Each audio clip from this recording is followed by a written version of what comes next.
Sempat dikira polisi, inilah sosok pria yang dibentak dan diusir Panji Gumilang.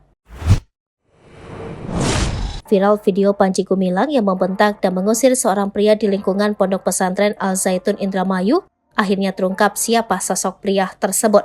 Polda Jawa Barat membongkar siapa sosok pria yang dibentak pimpinan Pondok Pesantren Al Zaitun Panji Gumilang. Sebelumnya, video viral Panji Gumilang yang dinarasikan marah ke seorang polisi yang tidak mengenakan seragam saat Ponpes Al Zaitun di demo.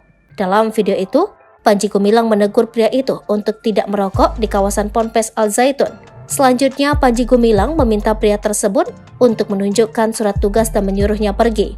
Polda Jabar membantah orang yang dimarahi oleh Panji Gumilang itu bukan polisi.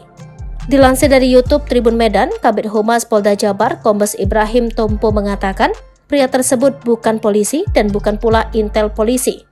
Menurut dia, dari hasil pendalaman bahwa orang tersebut merupakan pegawai Pemda di Bandung. Yang jelas dia bukan polisi, bukan intel polisi, kata dia Sabtu 17 Juni 2023. Sebelumnya, Ponpes Al Zaitun di Indramayu didemo oleh masyarakat. Masyarakat resah terhadap ajaran yang ada di Ponpes yang diduga menyimpang dan sesat. Sedikitnya sebanyak 5 tuntutan yang dibawa masa aksi. Masyarakat meminta pihak berwajib mengusut kasus dugaan pemerkosaan yang dilakukan Panji Gumilang terhadap seorang wanita berinisial K.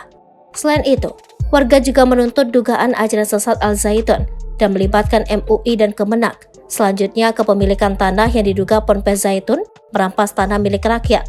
Kemudian, warga menuding Al Zaitun tidak bermanfaat untuk masyarakat karena tidak ada tenaga kerja, santri asal Indramayu dan juga tertutup.